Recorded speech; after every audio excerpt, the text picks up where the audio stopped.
Un commentaire de Delty from Heaven Jesus Divine sous l'une de mes vidéos a attiré mon attention.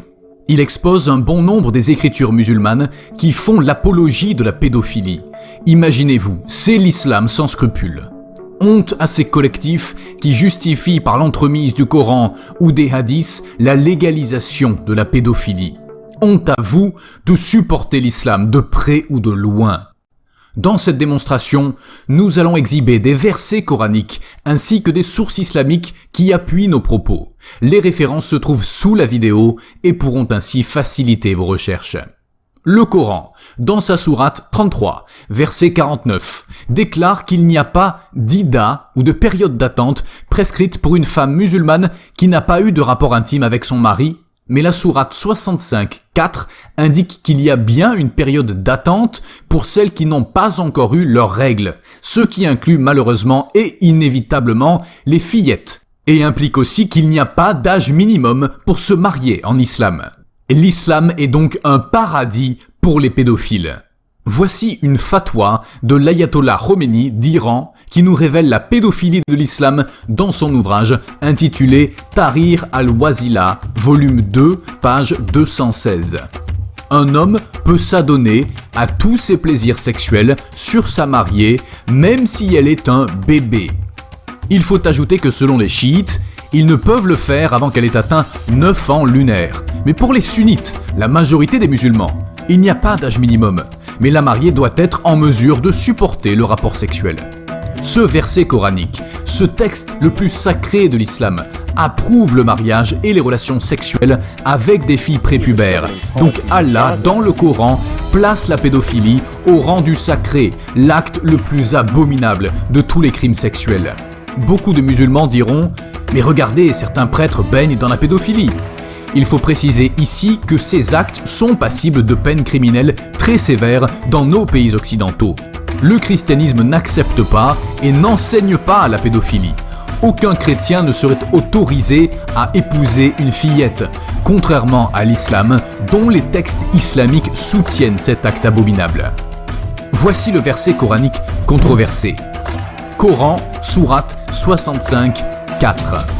Si vous avez des doutes à propos de la période d'attente de vos femmes qui n'espèrent plus avoir de règles, leur délai est de 3 mois.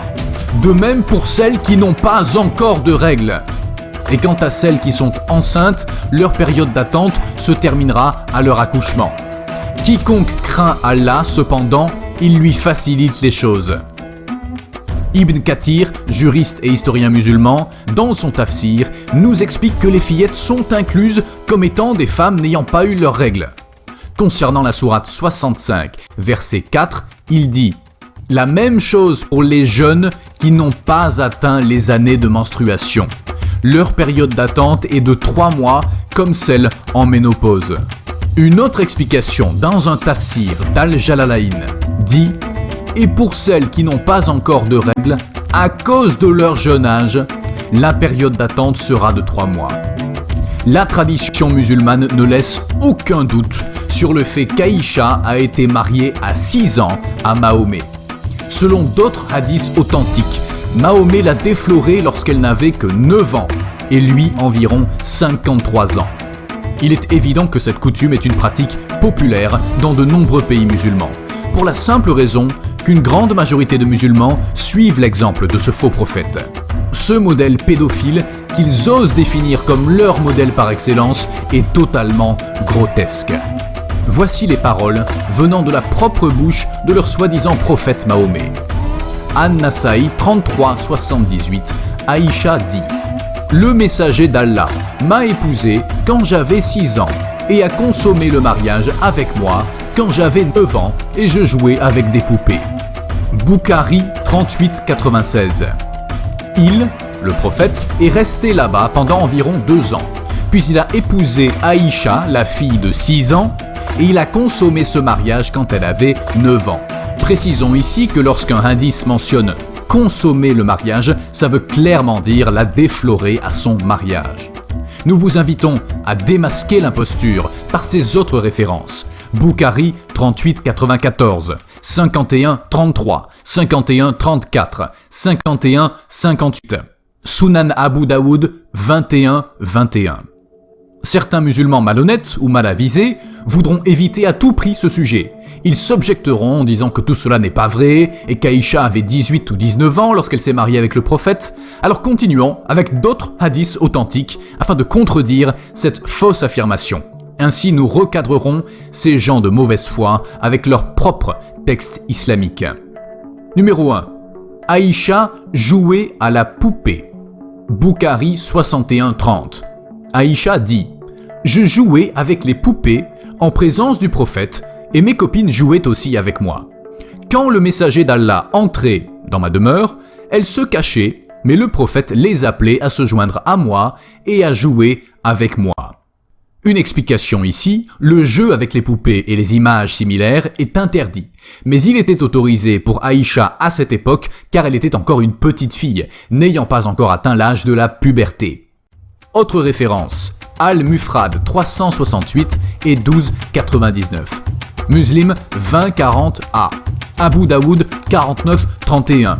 An-Nasai 3378 et Ibn Majah 1982. Référence numéro 2. Aïcha admise dans la maison du prophète à l'âge de 9 ans. Référence Muslim 1422a, B, C, D. 2440a et Abu Daoud 4936. Et référence numéro 3, Aïcha sur une balançoire avant la préparation pour son mariage. Abu Daoud 4935. Aïcha sur une balançoire, puis des femmes l'ont préparée pour le mariage avec le faux prophète à 9 ans. Abu Daoud 4936. Aïcha est encore décrite sur la balançoire avec des amis, des fillettes avant son mariage. Voici une autre sourate qui vous laissera sans voix. Mahomet, par ce dialogue, nous prouve encore une fois son penchant pédophile et pervers. Rapporté par Jabir bin Abdullah. Alors que nous revenions d'un ghazwa, une bataille sacrée, avec le prophète, j'ai commencé à conduire mon chameau rapidement, car c'était un chameau paresseux.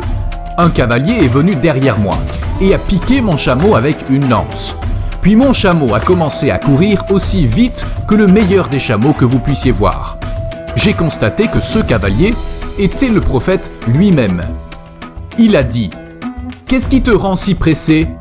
J'ai répondu « Je suis nouvellement marié. » Il a dit « As-tu épousé une vierge ou une femme mature ?»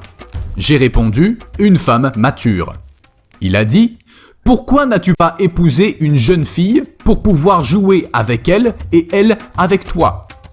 Quand nous étions sur le point d'entrer à Médine, le prophète a dit « Attendez la nuit avant d'entrer à Médine pour que la dame aux cheveux négligés puisse les peigner et celle dont le mari a été absent puisse raser sa région pubienne. » Sahih Boukhari, volume 7, livre 62, hadith 16. Les musulmans savent dans leur cœur qu'il est tout simplement mauvais pour un homme d'utiliser un enfant à des fins sexuelles, marié ou non. C'est pourquoi beaucoup d'entre eux se sont donné beaucoup de mal à défendre la relation qu'entretenait Mahomet avec Aïcha. D'ailleurs, certains musulmans sont tellement dans l'embarras qu'ils prétendent qu'Aïcha avait 19 ans. Comme vous avez pu le constater avec les références dans cette vidéo, Aïcha avait bien 6 ans lorsqu'elle a épousé Mahomet, et oui, elle a bien été déflorée à 9 ans, selon les textes islamiques. Que la honte soit sur vous de défendre une telle secte qui fait la promotion de telles pratiques, de laisser des hommes matures se marier avec des gamines prépubères. Tous les peuples de la terre devraient suivre l'exemple de Mahomet selon les musulmans. Mais quand on y pense, ce modèle est insignifiant et facilement remplaçable. Soyons honnêtes, toute personne saine d'esprit ne peut prendre cet homme comme modèle, épouser une fillette et avoir des relations sexuelles avec elle. Ça ne colle tout simplement pas aux valeurs morales de notre époque, et sûrement pas avec les valeurs morales de Dieu. Fuyez cet islam avant que la colère de Dieu ne s'abatte davantage sur votre religion et ses pratiques immondes.